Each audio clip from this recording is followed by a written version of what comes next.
12장서부터 시작하여서 계속적으로 이 예언에 대한 그런 말씀을 우리 은사에 대한 말씀을 살펴보고 있습니다.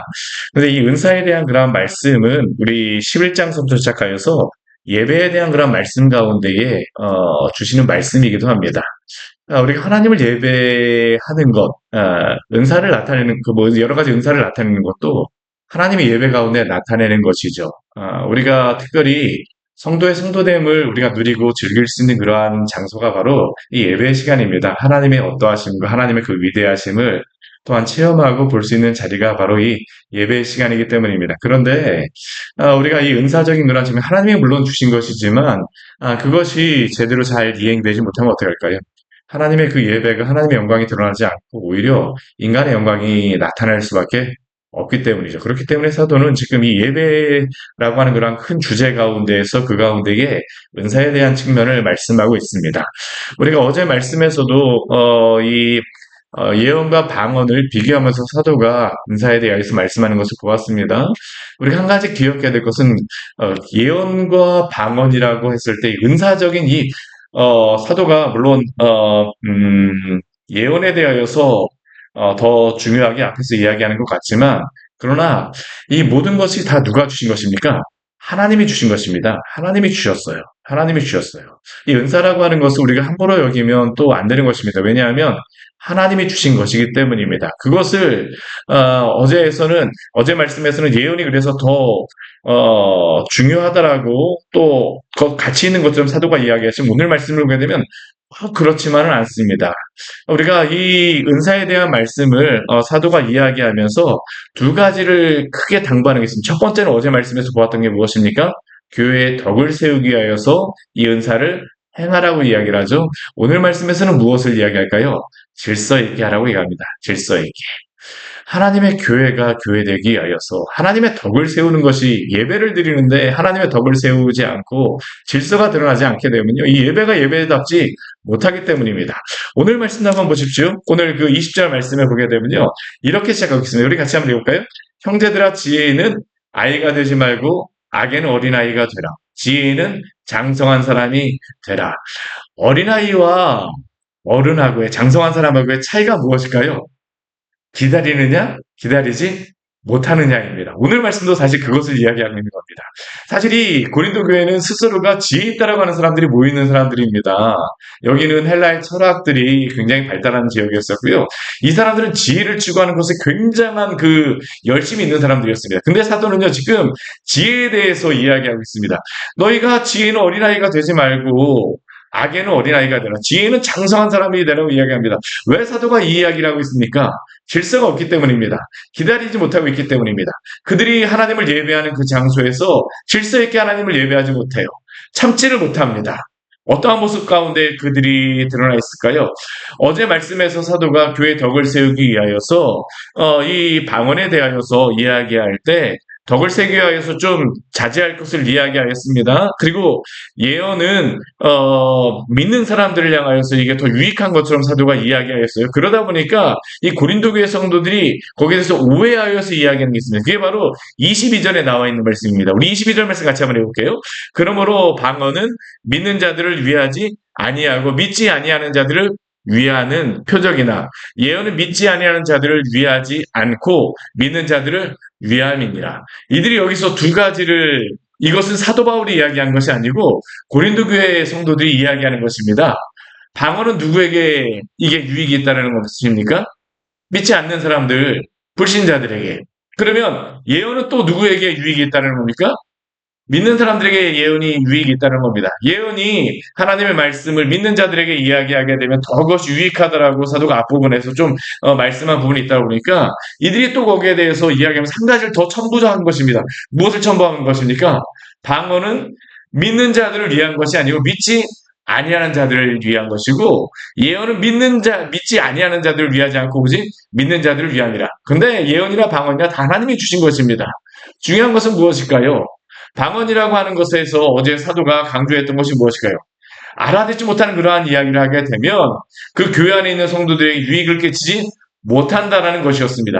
그럼 이것이 믿지 않는 자들에게 유익이 되어질까요? 그들이 이렇게 이야기할 수 있는 이유는 있었습니다. 우리가 사도행전 말씀을 보게 되면 예루살렘 교회 우리 사도행전 2장 말씀을 보게 되면 예루살렘이 완전히 변화되어지게 된 한 가지 사건이 있었죠. 무엇입니까? 성령이 임하시면서 그 예루살렘에 있던 많은 사람들이 방언을 듣고 나서 하나님의 큰일이 있구나라고 그들이 들었던 것입니다. 그러다 보니까 이 방언이 믿지 않는 자들에게 유익을 끼치는 것이 아니냐라고 그들은 충분히 이야기할 수 있습니다. 근데 한 가지 차이가 있습니다. 어떤 차이가 있습니까? 사도행전의 방언은 난곳방언이었습니다. 난곳방언. 이 난곳방언이 어떠한 의미입니까? 그들이 고향 사람들이요. 그 고향에, 그 자신의 그러한 고향에서 왔던 사람들이 자기의 말로 알아들었던 것입니다. 못 알아들었던 것이 아니에요. 방언이라고 하여서 이게 중요한 게 아니라, 방언을 하여서 믿지 않는 사람들에게 유익이 되었었던 것이 아니라, 그들이 그 말을 듣고 알아들었기 때문에 오히려 그것이 더 큰 유익이 있었죠. 오히려 알아듣지도 못하고, 그 학문 없는 그러한 범인들이, 그 제자들이라든가 여러 사람들이 자신들의 그 고향의 말로써 그 기도를 하는 것을 들으니까 이들이 놀란 겁니다. 근데 이들은 그것을 제대로 그 본의를 파악하지 못하고 방언만 하면 믿지 않는 사람들에게 유익을 끼친다. 물론 이상하게 생각되어지고 의문이 들어서 그들이 영향을 받을 수 있지만 오늘 사도는 분명히 뭐라고 이야기합니까? 우리 23절 말씀을 보게 되면 이게 제가 읽다가 웃음이 나올 뻔했습니다. 우리 같이 한번 해볼까요? 그러므로 온 교회가 함께 모여 다 방언으로 말하면 알지 못하는 자들이나 믿지 아니하는 자들이 들어와서 너를 미쳤다 하지 아니하겠느냐. 아니 이게 이 사람들은 방언을 말하게 되면 사도행전과 같이 역사할 수 있을지 모른다라고 생각하지만 그게 아니라는 겁니다. 믿지 않는 사람에게도요 오히려 말도 안 되는 그런 소리 하게 되면 어떻습니까? 미쳤다라고 이야기하는 겁니다. 미쳤다라고 이야기하는 것이죠. 이게 결코 유익이 되어지지 않는다라는 겁니다. 예전에 친구 중에 제가 전도하다가 또 실제로 다 나중에 예수님 믿는 그러한 친구들에게도 보면 혹시 이런 분들 혹시 만나셨을지 모르겠어요. 교회에서 방언하고 이렇게 막 크게 소리 내기는 그게 무서워서 나는 교회를 못 가겠다라고 실제로 다 그런 이야기하는 사람들이 왕왕 있었습니다. 오늘 사도가 이야기하는 게 그것입니다. 너희가 방언으로서 여러 가지 천사의 소리, 지금 이들이 방언을 굉장히 강조하는 것 중에 한 가지가 뭐냐면요. 이 방언에 경쟁이 붙은 겁니다. 아름답게 방언을 하고 뭐 이렇게 하고 여러 가지 소리의 그런 방언들을 하다 보니까 더 아름답게 하는 사람들을 그러한 이야기를 하게 되면 이게 천사의 소리라고 하늘의 소리라고 이야기하는 것이거든요.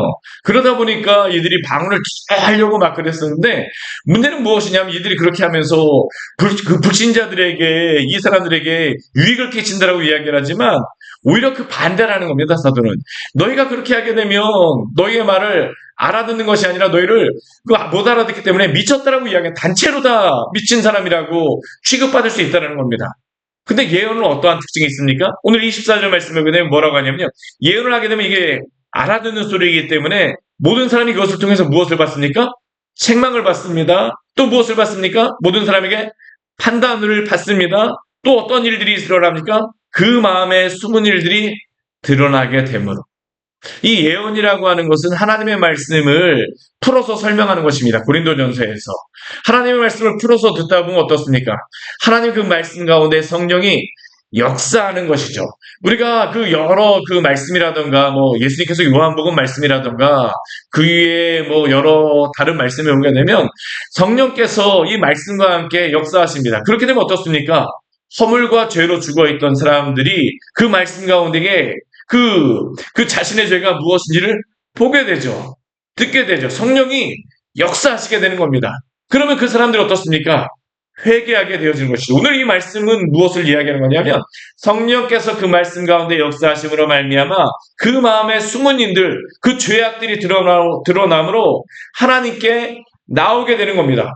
회개하게 되어지는 것이죠. 믿게 되어지는 것이죠. 그것을 통해서 어떤 일들이 벌어집니까? 하나님께 경배하고 하나님이 참으로 너희 가운데 계신다. 얼마나 놀라운 일입니까? 이러한 일이 우리 광야의 샘교회와 또한 한국교회에 있기를 원합니다. 정말 이게 우리가 기도해야 될 부분 아니겠습니까? 하나님이 하나님께서 또한 목회자를 통하여서 또한 성도의 입술을 통하여서 들려주는 그런 복음과 또한 복음 전파를 통하여서 하나님이 너희 가운데 계신다. 회개하고 돌아오는 일들. 사실 이 일들은 언제 일어나는 일들입니까? 부흥의 때 일어나는 일들입니다. 부흥의 때. 사실 곰곰이 생각해 보게 되면 이 고린도 교회 성도들에게 이 일을 사도가 왜 이야기할까요? 고린도 교회 성도들도 이것 때문에 예수님을 믿었거든요. 그 불신자들과 같은 사람들, 그 우상 숭배자들, 음행에 찌들었던 사람들이 어떻게 주님을 믿게 됐겠습니까? 사도가 이곳에 가서요, 그 방언으로 복음을 전하지 않았습니다? 한번 생각해 보십시오. 방언으로 복음 전해갖고 그 전도되어진 사람들이 있습니까? 아닙니다. 그렇지 않아요. 오늘 말씀에도 보게 되면요, 사도가 그들에게 전하였던 그 복음이 어떻게 전하여졌느냐라고 질문하고 있는 것이죠. 너희도 그렇게 믿었다라는 겁니다. 그런데 사도가 이렇게 예언에 대하여서 또 방언에 대하여서 말씀하면서 또 그렇지만 그가 단순히 예언만 좋다라고 이야기하는 것이 방언만 문제가 있다라고 이야기하는 것이 아니라 그가 이 이야기를 하는 것이 무엇일까요? 오늘 24, 26절 말씀을 보게 되면 우리 먼저 이렇게 이야기합니다. 우리 26절 말씀 같이 한번 할까요? 그런즉 형제들아 어찌할까? 너희가 모일 때 각각 찬송시도 있으며 가르치는 말씀도 있고 계시도 있으며 방언도 있으며 통역함도 있나니 모든 것을 덕을 세우기 위하여 하라. 이들이 그때 예배에서 모일 때에 이러한 일이 있었던 겁니다. 무엇을 하였습니까? 찬송을 불렀습니다. 또한 가르치는 말씀, 하나님의 그 말씀이 가르쳐 줬었죠. 그리고 그 가운데 하나님의 계시의 말씀이 드러났습니다. 방언도 또 합니다. 또한 통역함도 있었습니다. 그런데 중요한 것은 무엇입니까? 모든 것을 덕을 세우기 위하여서 하나님의 그 영광이 나타나야 된다는 것이죠. 근데 그 가운데 무엇이 있어야 됩니까? 질서가 있어야 된다는 겁니다. 덕을 세우기 위해서는 질서가 있어야 돼요. 그래서 사도가 그들에게 권면하는 것이 무엇이냐면 방언을 하지 말라라고 이야기하는 게 아닙니다. 오늘 27절과 28절 말씀을 보게 되면 방언으로 말하게 되면 두 사람이나 세 사람이 하고 차례대로 하면서 그 가운데 누가 있어야 된다고 합니까? 통역하는 사람이 있어야 된다고 합니다. 왜 그럴까요? 알아들을 수 있게 해야 된다는 것이죠. 덕을 세우기 위하여서. 덕을 세우기 위하여서.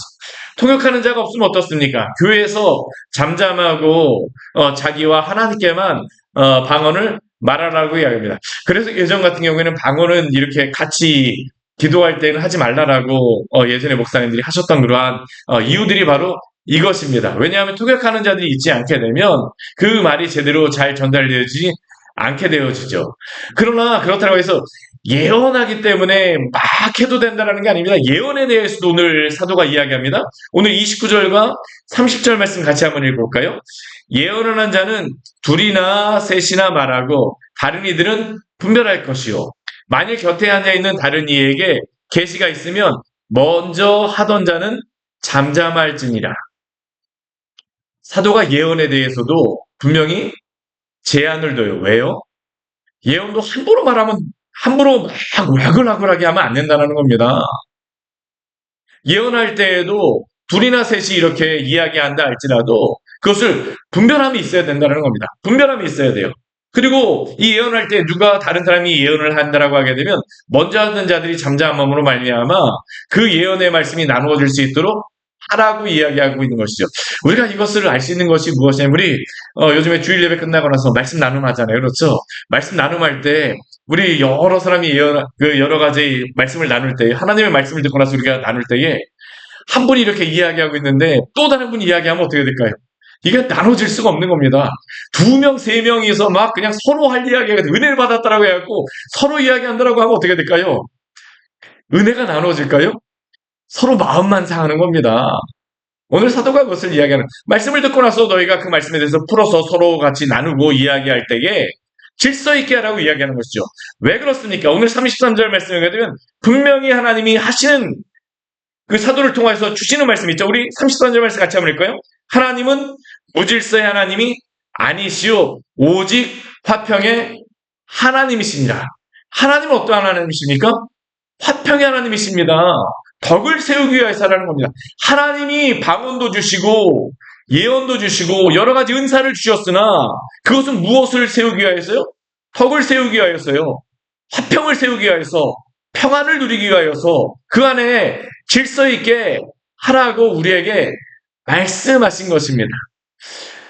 우리가 성경 말씀을 보게 되면 죄는 무엇입니까? 질서가 없는 것입니다. 제가 창세기의 말씀을 가지고 여러 번 말씀드리지만 죄는요, 질서가 없어지는 겁니다. 우리 아담과 하와가 범죄하고 나서 있었던 것은 무엇입니까? 하나님이 아담과 하와를 통해서 하나님의 형상을 통해서 이 피조물을 다스리는 것을 보여주라고 말씀하신 겁니다. 그건 질서가 드러나는 겁니다. 이 세상 가운데 피조물 가운데 이 온 세상 가운데 하나님의 질서를 나타내는 것. 이게 바로 화평의 하나님의 모습을 드러내는 것이죠. 근데 아담과 하와가 범죄함으로 말미암아 나타난 것이 무엇이었습니까? 이게 바뀌어지는 겁니다. 우리 요번 주에 통전적 성경의 말씀을 통해서 로마서 말씀을 보았었지만요. 피조물을 하나님과 같이 여기게 되어집니다. 그러니까 나타나는 것이 무엇이에요? 피조물이 가장 위에 올라가서 있습니다. 그 다음에 누가 있습니까? 사람이 있습니다. 그 다음에 가장 밑에 누가 있을까요? 하나님이 계시게 됩니다. 피조물을 하나님과 같이 여기면서 우상 숭배를 하게 되죠. 인간은 그 우상 성경입니다. 하나님은 어떻게 합니까? 아무것도 아닌 것처럼 여기게 되어집니다. 근데 하나님은 어떠한 하나님이실까요? 무질서의 하나님이 아니요 오직 화평의 하나님이시니라. 죄는 바로 질서를 어그러뜨리는 것입니다. 교회 안에 바로 이러한 일들이 일어났어요. 오늘 그 뒤에 말씀을 보게 되면 그래서 그 뒤에 말씀을 보게 되면 한 가지가 이야기합니다. 우리 34절의 말씀이죠. 우리 34절 말씀 같이 한번 읽을까요? 여자는 교회에서 잠잠하라. 그들에게는 말하는 것을 허락함이 없나니 율법에 이른 것 같이 오직 복종할 것이요. 사실 이 말씀은요. 디모데 전서 말씀에서 교회 안에 질서에 대한 말씀을 하면서 하는 말씀에 유일하게 나온 이것에 관련해서 나온 말씀은 이게 고린도전서 말씀에서 나와 있는 겁니다. 왜 이러한 이야기를 했을까요? 지금 이 고린도 교회 안에 이러한 것으로 인해 질서가 무너진 겁니다. 왜 우리가 유추해 보게 되면 이 고린도 지역에 가게 되면 이 아크로 고린도가 있습니다. 아크로 고린도. 그 아크로 고린도에 무엇이 있습니까? 아프로디테 신전이 있어요. 근데 그 아프로디테 신전에는 1000명이 넘는 여사제들이 있었습니다. 근데 그곳에 있었던 많은 여사제들 가운데에 또 그 사람에게 영향을 받은 많은 여인들도 있었을 것입니다. 그리고 그 여사제들이 방언도 하고 예언을 한다라고 하면서 그러한 여러 가지 무질서의 그런 모습들을 보였을 것이죠. 근데 그러한 영향들이 고스란히 어디로 또 들어왔을까요? 교회 안에도 들어와 있었던 것입니다. 교회 안에 질서가 없어졌었어요. 지금 우리가 이 말씀을 유추해 보게 되면 이러한 현상이 왜 일어났는가를 우리 충분히 알 수 있습니다. 지금 그 여인들, 여사제로 있었던 그러한 사람들이 혹시 예수님 믿는 사람이 들어왔을 수도 있어요. 그리고 그러한 권위를 가운데에 그들이 이야기하다 보니까 우리 앞에 우리 고린도전서 8장 말씀을 보게 되면 사도권에 대해서 이야기합니다. 우리 또 1장 말씀에 보면 무엇이 나옵니까? 나는 바울에게 속하고 나는 아볼로에게 속하고 나는 베드로에게 속하고 왜 이러한 일들이 벌어졌을까요? 사도의 그러한 말씀을 듣지 않는 겁니다. 그 안에 있었던 여러 신령한 자라고 이야기했던 사람들이 사실 이 질서를 무너뜨리고 있는 것이죠. 하나님의 말씀이 제대로 전파되어지고 있지를 않습니다. 하나님의 말씀이 일관되게 전파되어야 되는데요. 지방방송들이 너무나도 많아요. 그러니까 오늘 사도가 그들에게 이야기할 수밖에 없는 것입니다. 오늘 40절 말씀에 보게 되면 사도가 다시 한번 마지막에 이 은사에 대한 말씀을 하면서 예언만 하라고 이야기하는 게 아닙니다. 오늘 40절 말씀을 보면서 그 결과적으로 사도가 이렇게 권면합니다. 우리 같이 한번 읽을까요? 모든 것을 품위 있게 하고 질서 있게 하라. 사랑하는 여러분, 성도는 품위 있고 질서 있는 사람이 되어야 됩니다. 교회도 품위 있고 질서 있는 사람이 되어야 됩니다. 우리가 질서라고 하는 것은 무엇입니까? 뭐뭐 지키세요. 교통수령 나아갔고요. 뭐뭐 하십시오라고 이야기하는 거 드러나게 되면 이게 별로 덕스럽지 않아요. 이런 곳은요. 사실 이게 좋은 장소가 아닙니다. 경찰이 오히려 없는 것이 좋습니다. 이런 것들이 있으려면 어떻습니까? 품이 있고 질서 있어야 된다는 겁니다. 성도가 하나님의 말씀 앞에 또한 교회가 하나님의 말씀 앞에 품이 있고 질서 있는 모습 우리 모두가 하나님 앞에서 저와 여러분 모두가 품이 있고 질서 있는 성도의 모습으로 서기를 원합니다. 우리 광야의 샘교회가 품위 있고 질서 있어야 됩니다. 이게 바로 덕스러운 거거든요. 세상의 사람들이 아까 뭐 방언을 하지 말라라고 하는 게 아닙니다. 교회 안에 들어왔는데 이방의 그러한 신전에 사는 것과 같이 와글와글 하면서 또한 예언을 한다고 하지만 와글와글 하면서 하면 어떻게 되겠습니까? 하나님의 그 영광스러움이 들어오지 않는다는 거죠. 저는 오늘 말씀에 그래서 제목을 무엇으로 정했냐면요. 오늘 25절 말씀으로 제가 정했어요. 우리 25절 말씀을 보게 되면 뭐라고 말합니까? 그 마음에 숨은 일들이 드러나게 되므로 엎드려 하나님께 경배하며 하나님이 참으로 너희 가운데 계신다 전파하리라. 교회는 어떠한 장소일까요? 하나님의 어떠하심이 드러나는 장소입니다. 성도는 어떠한 사람입니까? 하나님의 어떠하심이 드러나는 사람들이 바로 성도입니다. 하나님이 참으로 너희 가운데 계신다. 이게 얼마나 은혜로운 이야기입니까? 성도를 보면서, 우리를 보면서요, 저는 이러한 소문이 퍼졌으면 좋겠습니다.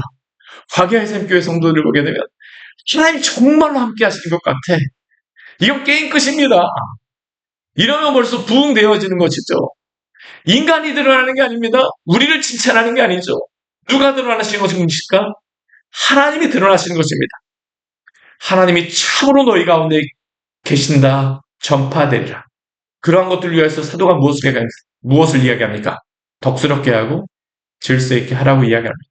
품위 있고 질서 있는 성도. 왜요? 하나님의 영광이 나타나기 위하여서. 오늘도 이렇게 하나님의 영광을 나타내시는 우리 귀한 성도님들 되시기를 축원합니다. 같이 기도하도록 하겠습니다. 하나님 아버지, 오늘 말씀을 통하여서 우리에게 귀한 은혜를 주니 감사를 드립니다.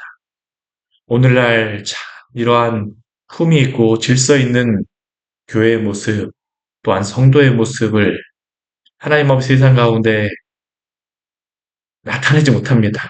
우리의 죄악을 용서하여 주시옵소서.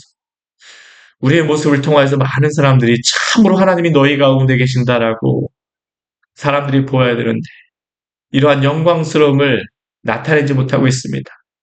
주님, 우리의 죄악을 용서하여 주시오. 우리가 정말 하나님의 영광을, 하나님을 드러내지 못함을 향하여서 우리가 정말 가슴 아파하며 또 하나님 아버지 주님 앞에 회개하는 일들이 있게 하여 주시옵소서. 그리고 무엇보다도 하나님의 이 영광스러움이 주의 성도를 통하여 또한 광야의 샘교회를 통하여 주의 교회를 통하여 나타날 수 있도록 주여 함께하여 주십시오. 우리가 정말로 주님 앞에 붙잡혀진 자들 되어지게 하여 주시고 우리의 하나님 아버지 어떠함이 아닌 하나님의 그 영광스러움이 만방에 드러날 수 있도록 오늘 하루 가운데에서도 우리 함께하여 주시옵소서. 예수님 이름으로 기도드립니다. 아멘. 오늘 말씀 같이 기억하시면서 기도하며 나아가도록 하겠습니다.